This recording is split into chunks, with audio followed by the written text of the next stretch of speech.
নির্যাতন জুলুম, যেখানে যায় সেইখানে অত্যাচার আর অত্যাচার, যেখানে যায় সেইখানে জুলুম, যেখানে যায় সেইখানে জানাকে জানা, জানাকে জানা। হায়রে মুসলমান, হায়রে মুসলমান, আফসোস লাগে হযরত লূত আলাইহিস সালামের কওমের মতো কিভাবে হয়ে যেতে পারে। হায়রে মুসলমান, যেখানে যায় সেইখানে জানা, যেখানে যায় সেইখানে বেপরদা, যেখানে যায় সেইখানে বেপরদা। মুসলমান, এর সাধারণ জনগণের কথা না, পুরো বিশ্বই জানে আমাদের বাংলাদেশে কত আলেম আছে, বাংলাদেশে কত আলেমের ঘাঁটি। সেই আলেমের ঘাঁটির সম্মান না রেখে সাধারণ কিছু জনগণ, সাধারণ কিছু মানুষ আমাদের ইসলাম নিয়ে খেলা করে, ঠিক কিনা বলেন?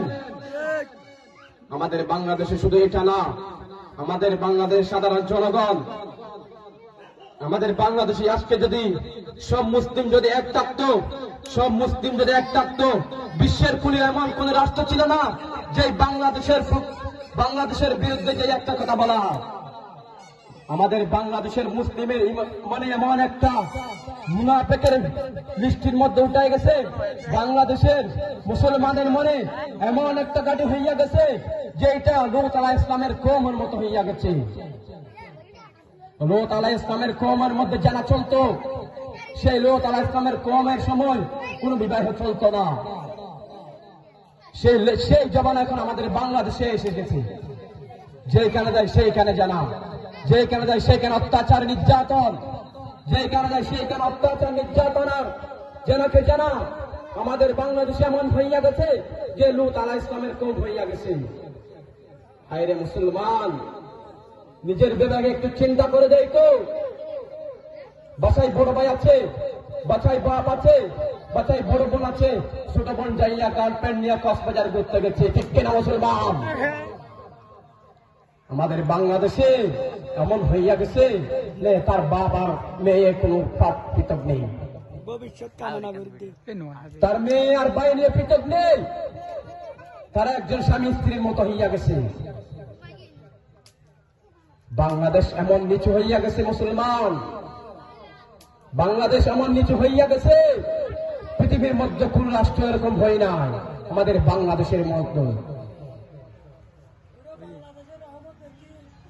হায়রে মুসলমান, আফসোস লাগে মুসলমানের জন্য। আমি একজন মুসলমান,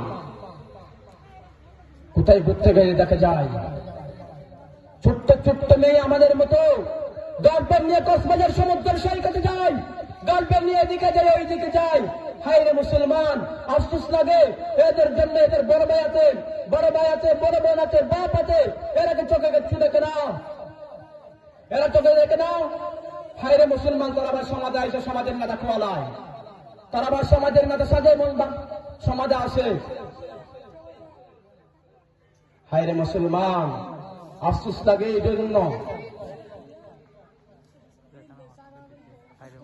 কমিটির বাইরে কত দিন পরিশ্রম করে মাহফিল করতেছে, তারা জানা করবে, তারা ঘুষ খাবে, তারা যখন আকাম মুকাম করবে, যখন ঢাকা থেকে চট্টগ্রাম থেকে যখন আলেম আসে তাদের বিরুদ্ধে বলবে, তারপর দিন সকালে সেই মাহফিল কমিটির দোকানে বসে সমালোচনা করে, ঠিক করে জুড়ে বলেন।